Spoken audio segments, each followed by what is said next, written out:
Já vás tady vítám u třetího videa naší společné hudebně meditační cesty. A možná si teď říkáte, proč jsem si na vás vytáhnul teďko zobcovou flétnu, když jsem na 2 předchozí videa hrál na příčnou flétnu. Já vám to vysvětlím, má to 2 jednoduchý důvody. Prvním z nich je, že na tuhle flétnu je daleko jednodušší hraní než na tu příčnou flétnu. Mnohem jednodušeji se do ní fouká a mnohem jednodušeji se na ní celkově hraje. A ten druhý důvod je ten, že zobcová flétna je nesrovnatelně levnější než ta příčná flétna. Tohle je konkrétně altová zobcová flétna, mně vyšla asi zhruba na 400 na kytarách CZ a ta nejlevnější sopránová zobcová flétna, tak ta už začíná někde od 150 korun. Takže tahle flétna určitě si myslím, že může oslovit daleko víc potenciálních uchazečů o tuhle hudební meditační praxi. Já vám teď řeknu pár základních věcí, jak na tuhletu flétnu začít hrát a jakým způsobem provozovat tu praxi na tuhle flétnu.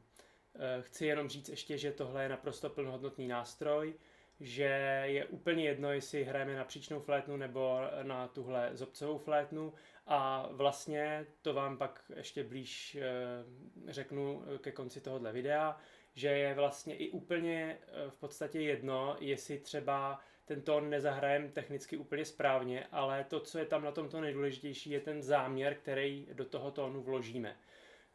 To potom bude náplní těch dalších cvičení. Na každé cvičení udělám jedno video a bude tam třeba odplouvání myšlenek, bude tam vkládání soucitu do tónu, uvědomění si, že to nějakým způsobem vzniká a zaniká a další věci. A teď bych vám chtěl říct pár základních slov, jak se na to hraje.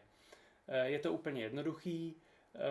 První, co musíte udělat, že vy vlastně do té flétny fouknete a předtím ten tón musí nějakým způsobem začít. A to se udělá tak, že jazyk se nalepí za horní přední zuby a udělá se t, t, t. Můžete si to teď zkusit. A to fouknutí právě udělá ten tón a to t ten tón jakoby zahájí. Takže teď, když vám to ukážu na flétně, tak to udělá.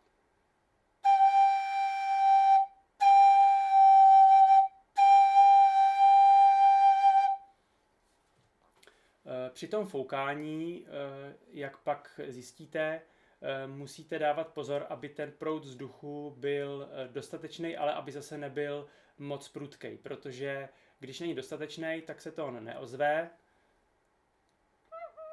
nebo je tam nějaký takovej nejasný skřípavý zvuk. A zase naopak, když byste to přefoukli, když byste dali ten proud vzduchu moc silnej, tak to udělá tohle. To taky nechceme. Ale, jak jsem řekl, klidně technicky špatně zahraný tón který je zahraný upřímně, vzhledem k cvičením, tak se počítá. Další věc,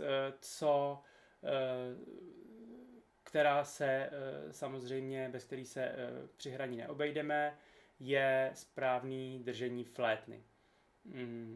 Já vám teď ukážu 3 různé varianty hraní tónů podle obtížnosti.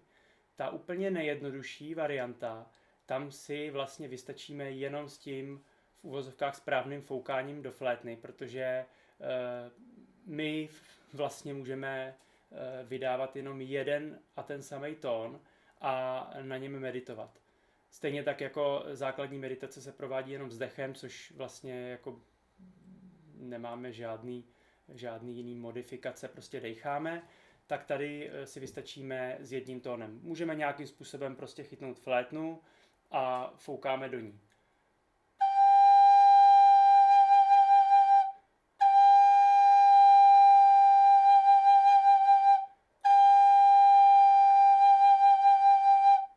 vůbec neřešíme nějaký nastavení prstů. Ta složitější varianta je, že už nějakým způsobem chytneme tu flétnu, jak se držet má.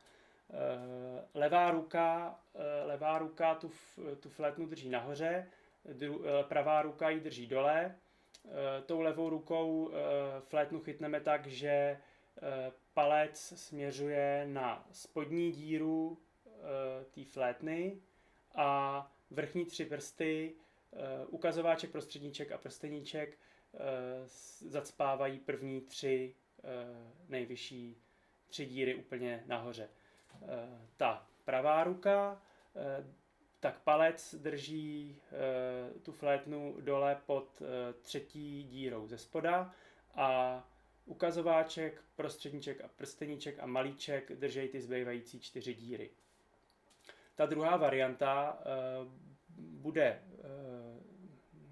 tam půjde o to, že pravou rukou nebudeme dělat nic, tou necháme všechny ty 4 díry otevřený a levou rukou budeme postupně nejdřív držet všechny díry a pak postupně budeme odendávat prostředníček a prsteníček a prostředníček. A tóny budou následující.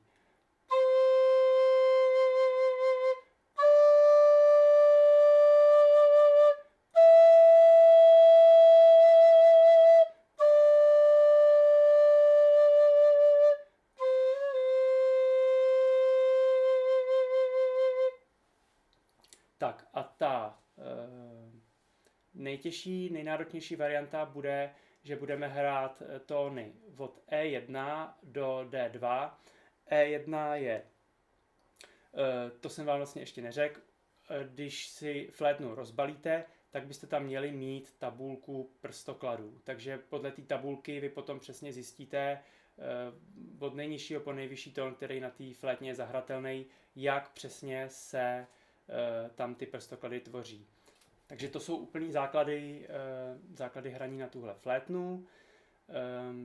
Chtěl bych tady zopakovat, že cílem není dokonale zahraný tón, cílem je ten záměr, ze kterým ho hrajeme a ta upřímnost, kterou do toho vkládáme a každý, byť i chybný tón, je zahraný s upřímným záměrem, má svoji cenu, svoji hloubku a svoji hodnotu.